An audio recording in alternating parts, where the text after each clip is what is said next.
बयान करती हैं। वो अलग अलग जातियों से हैं और थेरी गाथा में उसका विवरण कर रही हैं कि कैसे वो स्वतंत्र होकर जीने को उनको मौका मिलता है जब वो बुद्ध धर्म को अपनाती हैं। तो उसी की तुलना करते हैं कि आर्य सभ्यता भारतीय इतिहास का एक बर्बर चरण था, जिसने बौद्ध धर्म से को चुनौती दी थी, जो महिलाओं के अधीनता के ढांचे की स्थापना की थी, और यह हिंदू धर्म के विरुद्ध पहली क्रांति थी। लेकिन अंततः हिंदू धर्म ने अपनी ओके, क्रांति के माध्यम से फिर से पितृसत्तात्मक सामाजिक व्यवस्था की स्थापना की, जिसने महिलाओं को बौद्ध धर्म के अंतर्गत आजादी की स्वतंत्रता से इनकार किया। तो इन अति शिक्षित शैक्षणिक कार्यों के अलावा अंबेडकर ने अपने समाचार पत्रों में, जो मूक नायक 1920 में, बहिष्कृत भारत 1937 में, और फिर समता, जनता, कई न्यूज़पेपर निकालते हैं, उसमें महिला शिक्षा के महत्व के बारे में भी लिखते हैं। और जर्नलिस्ट, मैं उस चीज पर आज बात नहीं करने के उसमें हूँ, क्योंकि एक जर्नलिस्टिक पक्ष भी है, क्योंकि आप देखिए वो ऐसा दौर है जहाँ जो दलित हैं, जो दमित हैं, उनका कोई नेशनल न्यूज़पेपर नहीं है। और अंबेडकर 1920 से 55-56 तक जो है, जब तक वो जीवित रहते हैं, विभिन्न समाचार पत्रों को निकालते हैं, अपनी बातों को रखते हैं, उन मुद्दों को रखते हैं। तो उन्होंने सामाजिक न्याय और समानता के लिए अपने राजनीतिक आंदोलनों में वंचित वर्गों के साथ महिलाओं को शामिल किया। मार्च 1927 में अंबेडकर ने महार सत्याग्रह का शुभारंभ किया, ताकि अस्पृश्यों के अधिकार के लिए महार में जो चावदार टैंक से पानी लिया जा सके। ये एक सिविल राइट मूवमेंट था। और उसमें ये ऐतिहासिक मार्च है, जिसमें पुरुष के साथ महिलाएं कंधे से कंधा मिलाकर चलती हैं, और अंबेडकर ने टिप्पणी की, आंदोलन मठ वाले परंपराओं और बुरे रीति से समाज को मुक्त करने के लिए निर्विवाद रूप से लगाए गए, और अपने कमजोर और असहाय घटकों पर एक विशाल समाज द्वारा धार्मिक रूप से स्थापित किया गया। तो देखते हैं 25 दिसंबर 1927 को महाड़ में आयोजित निराश्रित वर्गों के सम्मेलन में अंबेडकर ने महिला और अस्पृश्यता के खिलाफ भेदभाव के विरोध में 50 से अधिक महिलाएं उपस्थित होने पर स्मृति को भी जलाने का एक साहसिक कार्य किया था। और सम्मेलन के अंत में अंबेडकर ने निराश्रित वर्गों की लगभग 3000 महिलाओं की बैठक को संबोधित किया था। तो आप देख रहे हैं कि अंबेडकर महिलाओं को भी अपनी क्रांति से या अपनी सुधारों से जोड़ने का प्रयास करते हैं। और अंबेडकर ने कभी महिलाओं को परस्पर अनुचित विषयों के रूप में नहीं माना, बल्कि उन्हें उन अधिकारियों के रूप में माना जाता है जो अपने जीवन को अपना सकते हैं।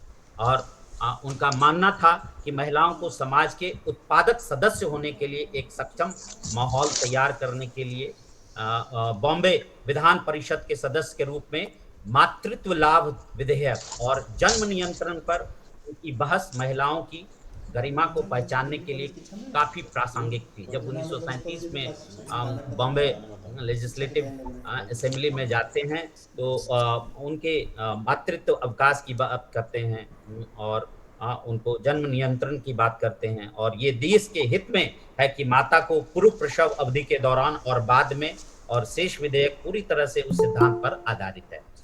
जनवरी 1928 में बॉम्बे में एक महिला एसोसिएशन की स्थापना की गई, जिसमें रमाबाई अंबेडकर, जो बाबा साहब अंबेडकर की पहली पत्नी हैं, वो अध्यक्ष के रूप में थी। और 1930 में नागपुर में वंचित वर्ग के सम्मेलन में भी महिलाएं साथ साथ अलग सम्मेलन कर रही थी। और 1930 में ही नासिक में जब कलाराम मंदिर प्रवेश आंदोलन होता है, उसमें 500 महिलाएं अहिंसात्मक सत्याग्रह में भाग लेती हैं।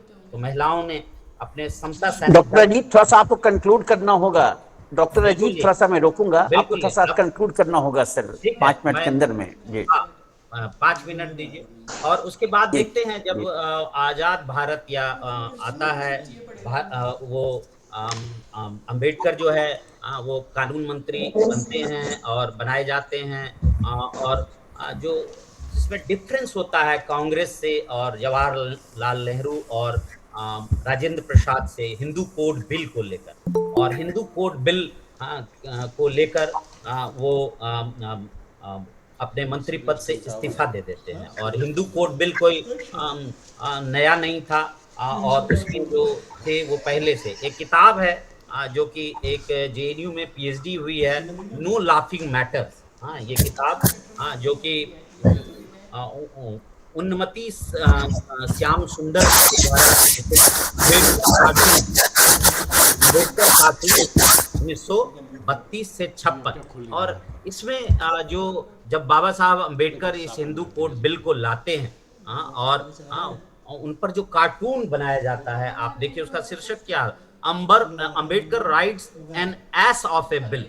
हाँ, ये ऑर्गेनाइजर 12 फरवरी 1951 रविंदर के द्वारा बनाया गया कार्टून है। और आज आरएसएस देखते हैं अंबेडकर को इतना सम्मान दे रही है, लेकिन उस समय अंबेडकर के बिल्कुल खिलाफ थी। अंबेडकर को जो है मॉडर्न मनु कहा।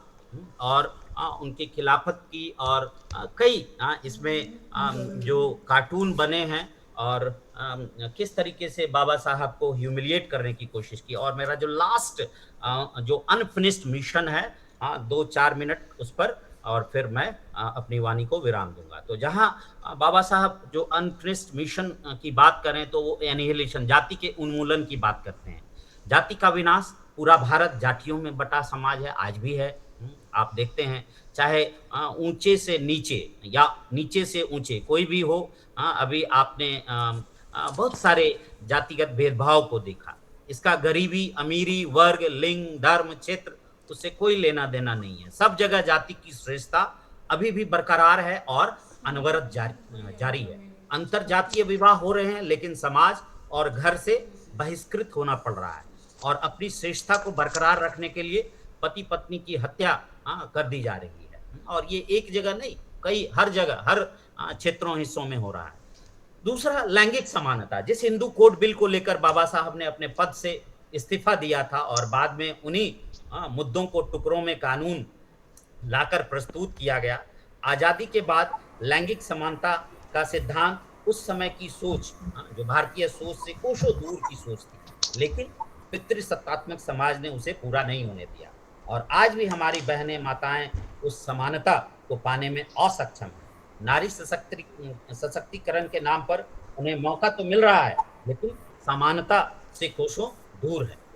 उसके बाद हम देखें, लिबर्टी, इक्वालिटी, फ्रैटर्निटी, जो स्वतंत्रता, समानता, बंधुत्व, भाईचारा, क्या हम 21वीं शताब्दी में भी संवैधानिक प्रावधानों के बावजूद स्वतंत्र, समान और बंधुत्व को प्राप्त कर चुके हैं?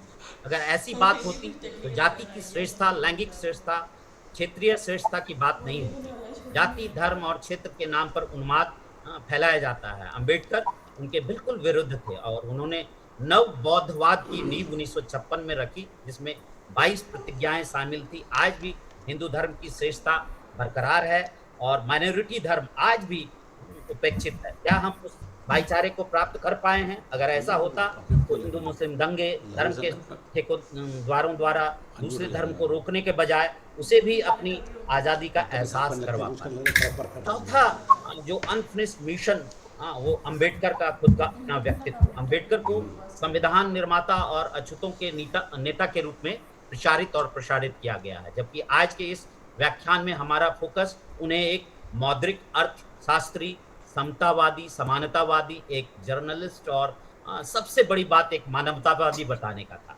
लेकिन जाति है कि जाति नहीं।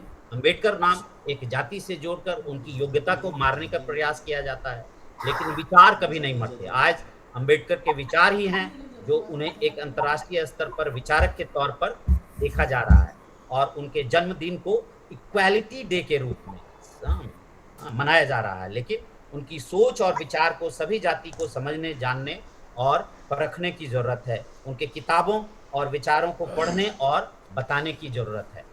पांचवा, संवैधानिक मूल्यों को तरजीह। संवैधानिक प्रावधानों को मानने के बदले उसे जातीय, धार्मिक, क्षेत्रीयता की श्रेष्ठता के नाम पर कुचला जा रहा है। इस संविधान के लिए कितनी जद्दोजहद करनी पड़ी।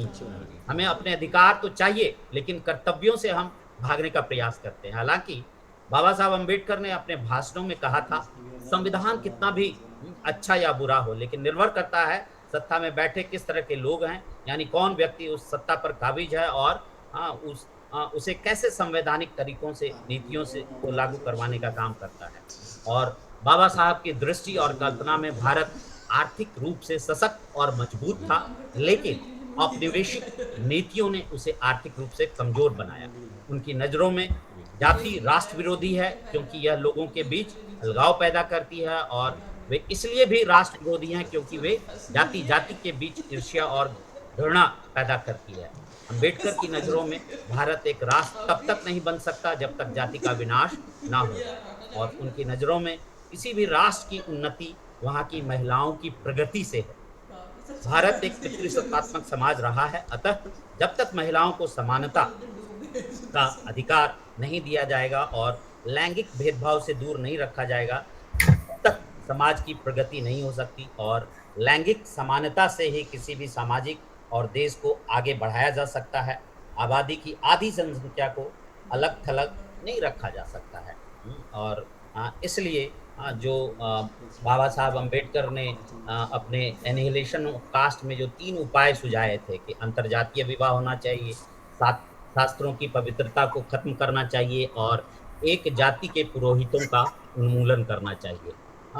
मैं समझता हूँ हमने जो आज बाबा साहब के जो विजन और मिशन के बारे में बात की, काफ़ी है। और मैं कुछ ज़्यादा समय लिया क्योंकि इतना विस्तृत लंबा और मेरी कोशिश थी। आपने मुझे पेशेंटली सुना, मुझे मौका दिया, मैं उसके लिए आभार प्रकट करता हूँ, धन्यवाद ज्ञापित करता हूँ। Thank you. Thank you so much, sir. Am I audible? Yes, ma'am. Thank You are audible. Myself, Purnima Vishwakarma from Government Degree College, Balwakot, from Department of Zoology. मैं बहुत धन्यवाद पहले करना चाहूँगी हमारे आयोजक मंडल प्रोफेसर संजय कुमार सर को, principal Satpuri, doctor Rajeev Ratan sir, principal GDC Kichha, doctor Subhash Verma sir, principal GDC Balwakot, इतना अच्छा एक लेक्चर सीरीज ऑर्गेनाइज करने के लिए, और हमारे की note speaker doctor Ajit Kumar sir और स्पेशल लेक्चर स्पीकर प्रोफेसर लहू गायकवाड़ सर को इनवाइट करने के लिए। डॉक्टर अजीत कुमार सर, मैं आपके लिए तो ये कहना चाहूँगी कि सबसे पहले तो मैं ये बोलूँगी कि आपके स्टूडेंट्स एक्चुअली बहुत लकी होंगे कि वो डेली आपको सुन पा रहे हैं। आपके ये जो वास्ट नॉलेज है डॉक्टर अम्बेडकर के ऊपर, वो आपसे वो डेली उनको सुनने को मिलता होगा आपके लेक्चर्स के थ्रू। और ये मैं जानती हूँ कि डॉक्टर अम्बेडकर का जो पूरा काम है उसको 1 घंटा या 2 घंटे के लेक्चर में सम्मिलित करना बहुत ही मुश्किल है। जो आपने हमें 2 घंटे में उनका पूरा काम बताया है, उसके लिए आपका बहुत शुक्रिया सर। उनका काम, उनका जो उनकी बायोग्राफीज़ हैं, शुरुआत में आपने हमें बताया कि उनकी कौन सी अच्छी बायोग्राफीज़ है जो हमें पढ़नी चाहिए ताकि हम डॉक्टर अम्बेडकर को अच्छे से समझ पाएँ। दूसरा, आपने हमें बताया कि उनका काम सिर्फ कास्ट डिस्क्रिमिनेशन एंड करने का नहीं था, जो ज़्यादातर इंडिया के लोग या समझते हैं कि सिर्फ काम उनका सेक्स डिटर्मिनेशन या फिर जो जेंडर इनइक्वालिटी है या फिर कास्ट डिस्क्रिमिनेशन है उसको एंड करने के था। उनका काम ना सिर्फ उसमें था, बल्कि law, society, politics, economy, education और रिलीजन में भी था। और आपने हमें ये भी बताया कि उनका काम जो उनकी बुक में है, its origin, the problem of रूपी, its origin and its solution, जिसकी तर्ज पे आज रिजर्व बैंक ऑफ इंडिया काम करता है, उसके बारे में आपने हमें काफ़ी डिटेल में बताया। उनके जो पॉइंट ऑफ व्यू था इंटरकास्ट मैरिजेस में टू एंड कास्ट डिस्क्रिमिनेशन, उसके बारे में आपने हमें बहुत डिटेल में बताया है। साथ ही साथ आपने उनके जो व्यूज़ थे उनके काम में, एनिहिलेशन ऑफ कास्ट में जो उनकी लेक्चर सीरीज थी जो रिलीज़ नहीं हो पाई, उसके बारे में आपने हमें काफ़ी डिटेल में बताया। साथ ही साथ उनका जो महार आंदोलन था और जेंडर इनइक्वालिटी पे काम था, वो सारी चीज़ें आपने इस 1 घंटे के लेक्चर में बड़े अच्छे से कंसाइज फॉर्म में हमें बताई। तो मैं दोबारा से थैंक यू करना चाहूँगी हमारे आयोजक मंडल को कि आपने डॉक्टर अजीत कुमार सर को बुलाया, और thank you so much Ajit Kumar sir आपके इतने अच्छे लेक्चर को प्रेजेंट करने के लिए। Thank you so much. हाँ, इस बीच हमारे वेबिनार में हमारे बहुत सम्मानित प्राचार्य भी जुड़ गए। डॉक्टर अरविंद जी उपरैन खाल से, डॉक्टर अर्चना गौतम मैडम मीठी बेरी से, और साथ ही साथ प्रेम प्रकाश जी जुड़े, डॉक्टर RK वर्मा मोरी से जुड़े, गिरीश पंत जी जुड़े, डॉक्टर सुरेश टमटा, MC आर्या और राजकीय स्नातकोत्तर महाविद्यालय जहरीखाल, वहाँ तो लगता है कि उन्होंने लाइब्रेरी में ही एक अपने आप को जोड़ लिया है। ढेर सारे हमारे विद्वान प्राध्यापक और प्रोफेसर वहाँ जुड़े हुए हैं। आप सबों का इस वर्चुअल मंच पर हम स्वागत करते हैं। चलिए।